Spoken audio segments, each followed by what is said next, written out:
selamat datang kembali di channel Dunia Finansial. Coba jujur sebentar, pernah nggak kamu lagi kerja, capek, deadline numpuk, terus kepikiran satu hal, aku pengen banget hidup tenang.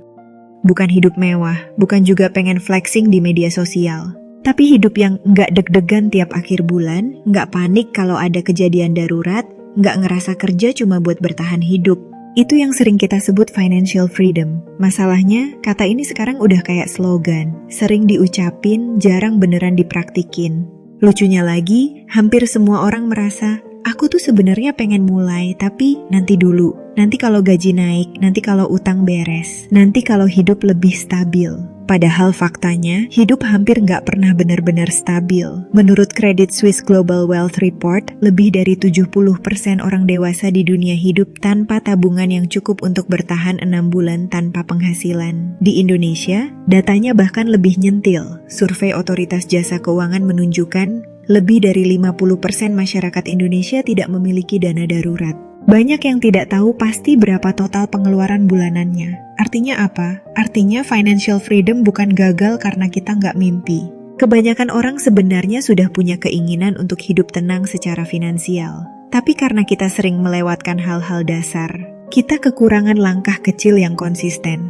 Hari ini kita nggak akan bahas cara cepat kaya. Kita juga nggak akan bahas teori ribet. Kita cuma mau ngobrol soal 5 hal yang sering di-skip. Padahal justru ini yang bikin financial freedom berhenti di wacana. Hal pertama, bukan kurang gaji, tapi kurang sadar. Kalimat ini pasti familiar.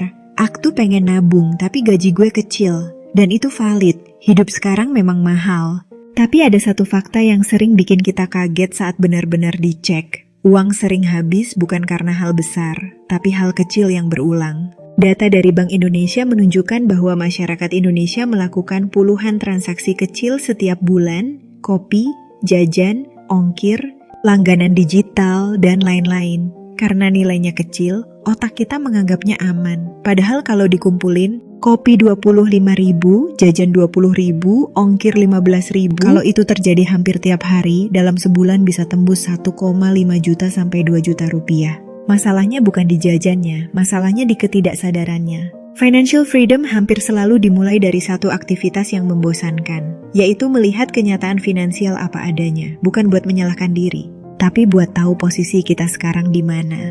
Orang yang punya kendali finansial bukan yang paling kaya, tapi yang paling ngerti kebiasaan uangnya sendiri. Dan kabar baiknya, kamu nggak harus langsung sempurna. Cukup mulai dari satu hal. Lihat mutasi rekening cek pengeluaran sebulan. Terakhir jujur ke diri sendiri, kesadaran kecil ini sering jadi titik balik besar. Hal kedua, investasi itu penting, tapi bukan langkah pertama. Sekarang hampir semua konten keuangan bilang, kalau mau bebas finansial, investasi. Dan itu nggak salah, tapi sering loncat tahap. Menurut data OJK, banyak investor retail di Indonesia masuk pasar saham, lalu keluar lagi dalam 1 hingga 2 tahun. Bukan karena bodoh. Bukan karena salah pilih saham, tapi karena butuh uang mendadak. Artinya, investasi mereka belum punya fondasi. Financial freedom bukan soal return tinggi dulu, tapi soal ketahanan hidup. Fondasi paling dasar itu bukan saham, bukan kripto, bukan reksadana, tapi dana darurat. Idealnya, 3 hingga 6 bulan pengeluaran rutin disimpan di tempat yang aman dan gampang. Dicairkan dana darurat ini fungsinya satu, bikin kamu nggak panik saat hidup berantakan. Karena hidup itu bisa sakit, bisa kehilangan pekerjaan, bisa ada kejadian keluarga nggak terduga. Orang yang punya dana darurat tentunya nggak ngutang konsumtif, nggak jual aset rugi, nggak stres berlebihan. Nah, ini adalah salah satu cara menuju financial freedom. Karena financial freedom itu lebih dekat ke rasa aman, bukan sekadar angka di aplikasi investasi. Hal ketiga, masalah besar bukan gaya hidup mahal, tapi gaya hidup naik pelan-pelan. Nah, ini adalah jebakan yang halus, tapi mematikan. Pernah nggak kamu sadar, dulu gaji segini bisa hidup, sekarang gaji naik, tapi tetap merasa kurang. Itu namanya lifestyle inflation. Data dari Badan Pusat Statistik menunjukkan, ketika pendapatan naik, pengeluaran masyarakat Indonesia ikut naik hampir sebanding. Awalnya kecil, ganti kopi, upgrade HP, langganan nambah, lama-lama cicilan muncul, standar hidup naik, pengeluaran jadi permanen. Masalahnya bukan di menikmati hidup, itu wajar. Masalahnya kalau semua kenaikan penghasilan langsung habis buat gaya hidup. Financial freedom bukan soal hidup pelit, Tapi soal menahan diri padahal mampu. Orang yang bebas finansial sering terlihat biasa aja, karena mereka lebih milih ruang bernapas, fleksibilitas hidup, dan waktu, daripada sekadar terlihat berhasil. Nah, lanjut yang keempat.